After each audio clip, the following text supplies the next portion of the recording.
എന്റെ ദൈവമേ, എത്ര വർഷം വേനലായിട്ട് കിടന്നൊരു നാടായത് അവസാനം ഒരു യാഗം നടത്തിയിട്ടാണെങ്കിലും മഴയൊന്ന് പെയ്ച്ചല്ലോ. എന്റെ പൊന്നു ഋഷിശൃംഗ, നിനക്ക് ഒരുപാട് നന്ദിയുണ്ടേ. നാളെ തൊട്ട് പുല്ല് കുളിക്കണം, അത് ആലോചിക്കുമ്പോഴാണ് ഒരു വിഷമം. എന്തൊരു മഴ ഭഗവാന്, ഇത് പെയ്യിപ്പിച്ചത് ഞാൻ, ഇത് നിർത്താനും പെടുന്ന പാട് ഭഗവാൻ. ഇത് എന്തിങ്ങനെ നിക്കുന്നത് ഈ മഴ? ഇതിങ്ങനെ ആ വൈശാലി ആണെങ്കിൽ കാണാനും ഇല്ല. ഇത് ആര് കടയുടെ ഫ്രണ്ട് കിടന്ന് പിറുപിറുത്തോണ്ട് വരുന്നത്? നാം ഋഷിശൃംഗൻ. ഒയ്യോ, അടിക്കല് ഇഷ്ടപ്പെട്ടില്ലെങ്കിൽ പേര് മാറ്റാം. ഉച്ചിമുടി എന്ന് വിളിച്ചാലും മതി, ഉച്ചിമുടി എന്ന് വിളിച്ചാലും മതി. അതല്ലെന്ന് പൊടി തൊടുത്തിട്ട് ഇവിടെ ഇരിക്കാൻ പറഞ്ഞു. മഹാനുഭവ, ഞങ്ങളുടെ വേനല് മാറ്റി മഴ പെയ്ച്ചെന്ന മഹാനുഭവ, അങ്ങക്ക് കോടി പ്രണാമം. അടുത്ത സീങ്കത്ത് ഏതാണ്? കൊട്ടാരമാണോ അതാ പൂങ്കാവനാണോ? അല്ല ബാലയ സീനല്ലേ? ബാല കളിച്ചതല്ല, പിന്നെ നിങ്ങളെ കണ്ടതിൽ എന്ത് പറയണമെന്ന് എനിക്ക് അറിഞ്ഞൂടാ. അല്ല, സ്കിറ്റിലുള്ള പറഞ്ഞാൽ മതി, കൈ നിട്ടാ പോവും, അറിയാം. പിന്നെ യാഗമൊക്കെ എങ്ങനെ പോയി? യാഗം എന്ന് പറഞ്ഞാൽ ഒരു 2 മണിക്കൂർ ഞാൻ നിർത്തി അങ്ങ് പൊരിച്ച്. അവസാനത്തെ എന്റെ ഒരു ചെയിൻ സോങ് ഉണ്ടായിരുന്നു, സിരിക്കി വെച്ചാ സിക്കാപ്പക്കാ ബോൾ. ആ സമയത്ത് എന്റെ പൊന്നെ മഴ ചറപറാ ഇഞ്ഞ് വീണ് 2 ആലിപ്പഴ എക്സ്ട്രാ ആയിട്ട്. എനിക്ക് വരാൻ പറ്റില്ലെന്നേ, ഭാര്യ മക്കളൊക്കെ വന്നു, എനിക്ക് വരാൻ പറ്റില്ല. എന്ത് പറ്റി വരാൻ പറ്റാത്ത? ഈ സ്ഥാപനം നമ്മൾ ഇങ്ങനെ തുറന്നിട്ടിട്ട് കള്ളന്മാരെന്തെങ്കിലും എടുത്തോണ്ട് പോകൂലേ? ശരിയാണ്, കള്ളന്മാര് ഈ വാഴയ്ക്കൊപ്പം വടയൊക്കെ കൊണ്ടുപോയി കഴിഞ്ഞാൽ 4 തലമുറയ്ക്ക് ജീവിക്കും. അല്ലേ? അതുകൊണ്ട് പാടാണ്, വരാത്ത എന്തായാലും നന്നായി. ഋഷിശൃംഗന് ഒരു ചായ വേണോ അതോ ചായ വേണോ? അല്ല, ചായ വേണം. ഓ, അപ്പൊ ചായ മാത്രമേ ഉള്ള ഇവിടെ? ഇവിടെ എന്തോന്നിട്ട് അൽഫാം കിട്ടുമോ? കാട്ടില് നമ്മള് കലമാന്റെ പാലാണ് കുടിക്കാറ്. ഇവിടെ കലമാന്റെ പാല് കിട്ടൂല, കമലമ്മേരെ വീട്ടിൽ നിന്നാണ് പാല് കൊണ്ടുവരുന്നത്. വേണേ അത് വെച്ച് 1 ഗ്ലാസ് ചായ ഞാൻ ഇട്ട് തരാം. ഏതെങ്കിലും കലക്കിത്താ. ഓ പൊന്നേ, ആ വൈശാലി ആണെങ്കിൽ കാണാനും ഇല്ല.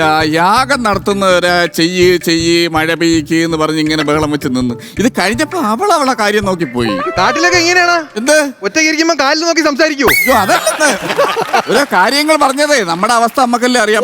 ചായ കുടി. പിന്നെ ഇവിടെ എങ്ങും ആരെയും കാണാനില്ല, തിരക്കില്ലല്ലേ കടയില്? കടയിൽ പൊതുവെ ഇപ്പൊ ആളൊന്നും വരാറില്ല, എല്ലാവർക്കും അങ്ങ് പരാതി.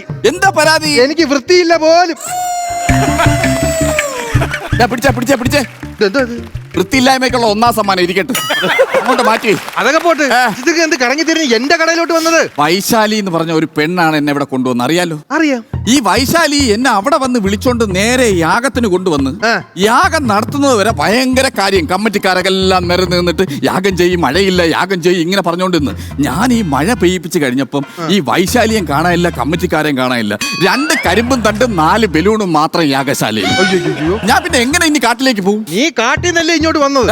അപ്പൊ ഈ വന്ന വഴിക്ക് വഴി നോക്കി വെക്കണമായിരുന്നു തിരിച്ചു പോകാനുള്ളത്. ഞാൻ വന്നത് ആരെ പിറകെന്നറിയാവോ? വൈശാലിയുടെ പിറകെയാണ്. മാമൻ പിറകെ ഒന്ന് നടന്നു നോക്കണം. തിക്കട വിടും. എന്റെ പൊന്നേ, ഞാൻ മലനിരകളൊക്കെ വരുന്നെന്ന് പറഞ്ഞു കഴിഞ്ഞാൽ ഈ അപ്പുപ്പന്താടി പറഞ്ഞു വരൂലേ, അതുപോലെയാണ് ഇങ്ങനെ ഇറങ്ങി വന്നത്. എനിക്ക് അറിയാൻ പറ്റാതായി പോയി. ഋഷിശൃംഗന്റെ വീട്ടിൽ ആരൊക്കെ ഉണ്ട്? വീട്ടില് എനിക്ക് അച്ഛൻ മാത്രമേ ഉള്ളൂ, അമ്മയില്ല. അയ്യോ, അമ്മയില്ലേ? അമ്മ അതായത് എന്നെ ഒരു മാൻ പെറ്റതാണ്. അപ്പം നിങ്ങളാണോ മാൻപറ്റ അപ്പുമാഷ്? അയ്യോ അതല്ല, എന്നെ ഒരു മാനാണ് പ്രസവിച്ചതെന്ന്. അതൊക്കെ ചുമ്മാ. അച്ഛനെ പിടിച്ച് നന്നായിട്ടൊന്ന് ചോദ്യം ചെയ്ത് ആളെ കിട്ടും. ആണല്ലേ? അങ്ങനെ ഉണ്ടല്ലേ? പിന്നെ അങ്ങനെ കിട്ടും. പക്ഷെ അച്ഛനെ സമയത്ത് കിട്ടില്ല. അതെന്ത്? അച്ഛന് ജോലി തിരക്ക്. അച്ഛൻ എന്തോ ജോലി? അച്ഛൻ ഈ തപസിന്റെ അംബാസിഡർ അല്ലേ? ഒരു ലോഡ് തപസൊക്കെ ഹോൾസെയിൽ ആയിട്ട് എടുത്തോണ്ട് വന്നിട്ട് പുള്ളി ഒറ്റക്കാലിൽ ഒറ്റ നിപ്പാണ്. എന്നിട്ട് തപസ് ചെയ്യും. ഞാൻ ഒരു കാര്യം ചോദിച്ചോട്ടെ, ഈ അച്ഛനെ വെച്ചുള്ള സഹവാസം വിട്ടിട്ട് കുറച്ച് കൂട്ടുകാരായിട്ട് കൂടി നടന്നാ പോരെ? കൂട്ടുകാരുണ്ട്, മാനും മയിലും ഒക്കെ അല്ല എന്റെ കൂട്ടുകാർ. അവരുമായിട്ടാണ് ഞാൻ കളിക്കുന്നത്. അവരുമായിട്ട് എന്ത് കളിയാ കളിക്കുന്നത്? പബ്ജി. കാട്ടില് മാനുമായിട്ട് എന്ത് കളി കളിക്കാന്? കിടന്ന് ഓടും ചാടും, അതൊക്കെ തന്നെ ചെയ്യാൻ പറ്റുള്ളൂ. ചായ തന്നതിന് നന്ദിയുണ്ട്, ഞാനെന്നാ അങ്ങോട്ട് പൊക്കോട്ടെ. എന്നും മമ്മൂട്ടി കളിക്കാതെ എന്റെ ചായയുടെ പൈസ കാട്ടിൽ ചായ കുടിച്ചാ പൈസ ഒന്നും കൊടുക്കൂല, പ്ലാവല പറക്കേ കൊടുക്കൂ. നിന്റെ പ്ലാവല വാങ്ങിച്ചാൽ ഞാനാണ് നിന്റെ മുട്ടനാണ്. അല്ലെന്ന്, എനിക്ക് അങ്ങനെ ശീലമില്ല. ശീലമില്ലെന്ന് പറഞ്ഞ കാര്യത്തില്ല, എനിക്ക് എന്റെ ചായയുടെ പൈസ കിട്ടണം. പൈസ ഇല്ല, എന്റെ പൈസ ഇല്ല. പോയി വെള്ളം എടുത്തോണ്ട് വേടാ. ഈ മഴ മൊത്തം പെയ്യിപ്പിച്ചിട്ട് ഞാൻ ഒരു കുടം വെള്ളം കോരാൻ വേണ്ടി താഴെ പോകണമെന്നാ. പോയി വെള്ളം എടുത്തോണ്ട് വേടാ. യാഗവും കഴിഞ്ഞിട്ട് പെണ്ണുങ്ങൾ വരുന്ന വഴിയാണ്. ഞാൻ ഒരു കൊച്ചു സെലിബ്രിറ്റിയാണ്, എന്നെ കണ്ടു കഴിഞ്ഞാൽ നാണ